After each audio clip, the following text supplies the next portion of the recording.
What's going on, guys? Welcome back to the channel. This is the third installment of my weekly book chat video, and I'm going to run through a bunch of books that I've read in the last week and a couple that I've picked up also, and just chat about what I liked about them and any interesting notes and things that I can remember from them. If you've watched the first two videos, thank you so much. And without further ado, I'll just rip straight into the first book. So the first book I want to talk about is Go Higher by Big Sean. I read this obviously over the last week and I finished it a couple of days ago. And this one was interesting. I think it came out in like April this year. If you're unaware, Big Sean is a very famous rapper. He's been on some of the biggest hits with like Kanye and Jay-Z and things like that. But he's kind of more of a spiritual guy, I suppose. Like he's very into his self-development and kind of self-help stuff. He's actually mentioned in this book, at the end of the book, there's a bunch of like further readings for books that inspired him throughout the years, from like Deepak Chopra. He's read The Alchemist, and it's kind of in that vein. Jay Shetty, Robert Greene, Don Miguel Ruiz, Four Agreements. So it's his kind of take on self-help and self-development in a sense. I'm not going to spoil too much. Not that there is really that much to spoil, honestly. But the book was a bit so-so for me. I love Big Sean as a rapper, but the book was nothing revolutionary. It was interesting to hear some of his stories. So the subtitle of the book is 5 Practices for Purpose, Success, and Inner Peace. The way the book is kind of structured is around these kind of 5 practices that he simplifies as accept, strategize, try, trust, and manifest. So he kind of keeps referring to those 5 practices and how they've helped him throughout his life and his journey and kind of his own self-discovery. So more or less, the book is kind of talking about his story from being a kid, turning into a rapper, and then going through his trials and tribulations in the music industry and entertainment industry, and how those 5 practices kind of have directed him throughout his career and stuff like that. So obviously he just will tell a story about how he met in the studio with Kanye, and then will apply one of those 5 practices to kind of exemplify or go further into why it's useful in your life. So that's basically the summary of the book. If you like Big Sean, I would read it just for a few of his background stories, but it's not really something I would reread, not necessarily something I would recommend to just any random person. It's more so for Big Sean fans. So it was a bit of a so-so one for me. I'd probably give it a 3 if I'm honest. No shade to Big Sean. It was worth a read, but honestly, nothing in here really that stood out that you wouldn't probably have heard already in a different way or have read in a different self-help book. So first book is Go Higher by Big Sean. The second book I read, and easily one of my favorites, immediate favorites, Vagabond. This was something I really had no expectations about. Well, I did have expectations about it. I had high expectations, but I really didn't know what to expect necessarily. Expect, same word, kind of different meaning in this sense. But I really didn't know what to expect from manga itself, I suppose, is what I'm trying to say. I know it was going to be awesome art, but I didn't really know if I would jive with it, if I would be really into it. But this was just insanely good. I loved every single page of it. The artwork was just amazing. And just I have so many little post-it notes in here about what I liked about it from the get-go. I was just putting in post-it notes with the word G's, just because some of the action scenes are just so violent, slicing through people's heads, ramming sticks through people's throats. And it's not like it was super gory. It was just really well done art. And it just has so many different elements that I liked. There was funny moments, there was sexual moments, there was these kind of ego death moments, which was really cool. Heaps of interesting characters. And I got through it pretty fast. Obviously, there's very little dialogue. It's mostly just action scenes. But this was something that just blew me away. I really enjoyed it, and I can't wait to get into more of these. This is the definitive edition. I think I picked it up for about $60 AUD.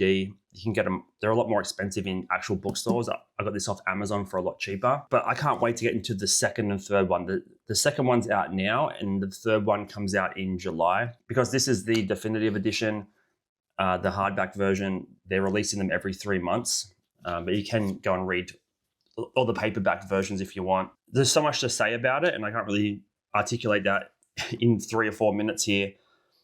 But just the struggle, the audacity, the strength, the brute force, just the expression. There's so many little subtle things in these tiny little frames that you kind of have to go back and look at. You have these half or even full page frames of art, and then sometimes there's this tiny little square that tells so much more of a story that when you turn over the next page, it kind of goes from a tiny little frame into a huge frame. And it's just so amazing. I wish I could talk about it more and articulate it more. But it was just such a fun book, and I can't wait to get into it and even dig into further animes, or mangas rather.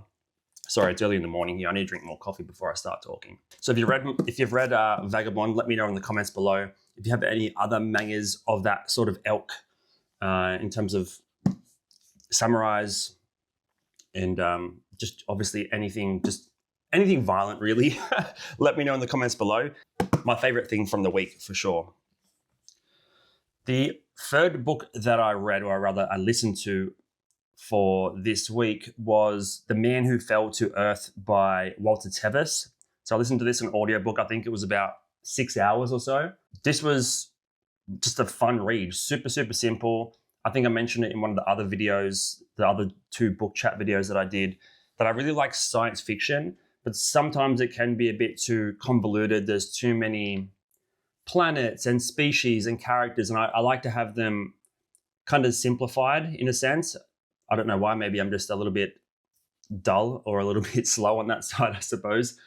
But this one I really enjoyed because there's only a handful of characters and there's not a lot of scientific lingo and things like that you have to grasp to follow the book. Essentially, the book is about obviously an alien that falls to Earth and essentially becomes super wealthy. I'm not going to get into the details or spoil it. But it's just a fun, simple listen. You can it's one of those ones that you can listen to while doing other things. You don't have to pay too close attention to it. The author actually wrote The Queen's Gambit, Walter Tevis, which is obviously one of the most popular Netflix series. They did a film version of this movie, which was David Bowie's first feature role in film. And knowing that whilst listening to it, you can just picture David Bowie as his character the whole time. So that was a really, really good book. I'd probably rate that a 4, honestly. Sorry, I should give a rating to Vagabond. That was a 5. So I had a 3 with Big Sean, had a 5 with Vagabond, and had a 4 with The Man Who Fell to Earth. I did watch the trailer for The Man Who Fell to Earth movie. It looks pretty dated, to be honest. I might skip that. There is a newer, I think a HBO series or something that's out more recently, but it's not the same story. It's kind of a sequel to that. So I might get around to watching that. I don't really know. Yeah, that was a really, really fun book and just simple, straightforward. And that's the third one I read this week. It was a pretty productive week for reading. And if I can maintain that pace, I'll be stoked. If I can get 2 out a week, maybe 1 physical and 1 audio, I'd be thrilled with that. So yeah, that book came out in 1963. So it's 60 years old, and it has a lot of themes about science and technology and things, which I really gravitated towards. There's elements of entrepreneurship, photography, obviously science, and just fun all around. Something I'd probably listen to again, but maybe in a few years. It's not something I'm immediately going to go back to, because I don't think it's one of those ones where if you listen to it again immediately, there's holes that will be filled. You kind of grasp it all in the first listening. So I'm going to move on now to the things I'm currently reading and listening to. So following on from The Man Who Fell to Earth, I thought I really was into the structure of the way that Walter Tevis wrote. It was quite simple, very few characters. So I was looking for other books that he had written. So I found Mockingbird, which is one of his other science fiction classics, and I've started listening to that. I think it's about a 9-hour audiobook, and I'm enjoying that so far. It has the same kind of structure in a sense of not overly complicating the science elements of the science fiction and really limiting the amount of characters so you can kind of follow them more, and they're deeper connections and relationships as opposed to trying to remember a whole dynasty of characters. Essentially, there's only really 2 characters so far in Mockingbird, and the premise is it's the future, and human population has declined, and no one really knows how to read or understands art, or there's no real children around. everything's kind of run and governed by robots, and humans are kind of left to their own devices, right? They don't really have much to do. They're all drugged up all the time and that sort of thing. And it's about these film archivist who discovers reading for the first time. It's the first person that's learned how to read in however long. And it's kind of that story. That's really all I'm up to. I'm probably only about 15 or 20% of the way through the book. Yeah, it's interesting to hear how they're describing how to read and what a dictionary is and that sort of thing. So I'm really into that at the moment. Obviously, AI is the biggest topic of the whole last decade, really, or even the upcoming decade. So this is potentially a future that could exist, right? And that's why I find it interesting. And again, very simple to listen to, very easy to follow all the characters in the plot. So Mockingbird is one I hope to finish this week. On top of that, I mentioned this last week, Snow Crash by Neil Stephenson. Kind of similar vibes, futuristic AI, robot-driven world. I actually haven't read any more pages in this since last week's video because the other ones, Vagabond and The Man Who Fell to Earth, kind of took over all my attention. And I just didn't have the capacity to add another science fiction one because this one's a lot harder to read than the Walter Tevis ones. There's a lot more poetry in each phrase and each paragraph. So yeah, I couldn't intellectually kind of balance them all at the same time, I suppose. But a lot of AI themes in this as well. So I'll try and get through that this week. I'm not going to finish it. Maybe if I can get to the halfway point this week, I'll be stoked with that. So that is everything that I've read and planning to consume so far. And I'll show you a couple of books I picked up at the thrift store this week. Usually there's not much there, to be honest. These were $2 each, and I thought I'd grab them because they sound interesting, and I usually only pick things up if they have a decent number of ratings on Amazon. It's not the only kind of criteria that I use to pick things up, but I want to make sure that it's somewhat validated, like people have actually read the book, because sometimes I pick up a book at the thrift store and I look at on Amazon what it looks like, what the summary is, how it sort of is ranking in its field and the comments and things.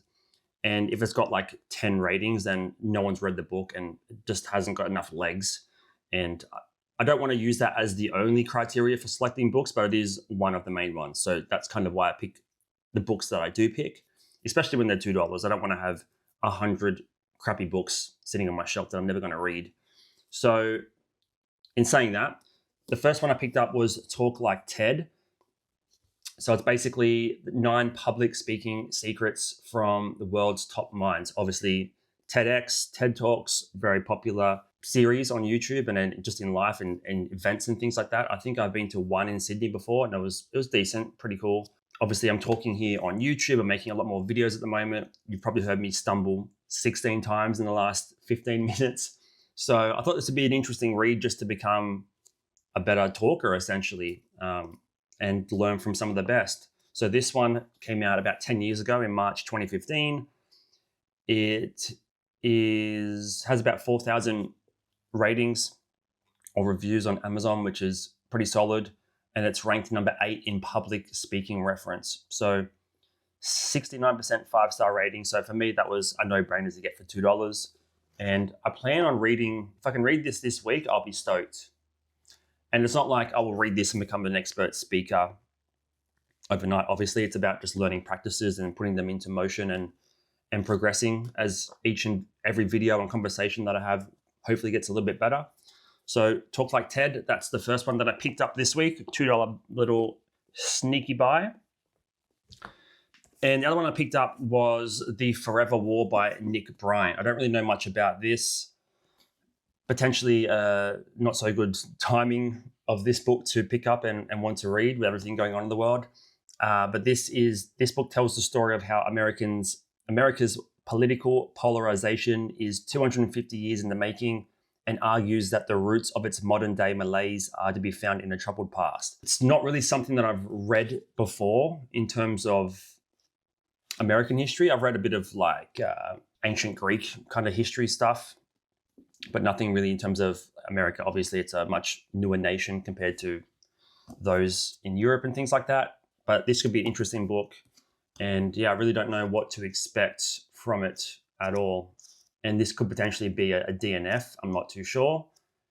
But it doesn't look too in terms of flicking through the book now, it doesn't look too complicated really to understand. I should be able to get through that, but only if it interests me, of course. So that's what I picked up this week, and that's pretty much it. So that's what I've got for you this week, guys. It was a very productive week in reading. Vagabond is just sticking out to me. The second one is just dying to be bought and read immediately. And I can probably read that in a couple of hours just on a Sunday chilling out. So I think I might have to purchase that ASAP so then I can have it done and then featured in a future video. And then when July hits and the third edition comes out, I can get that. So thank you so much for watching, guys. Leave a comment below if you've read any of these books. Do you have any suggestions? All right, see you guys. See you in the next one.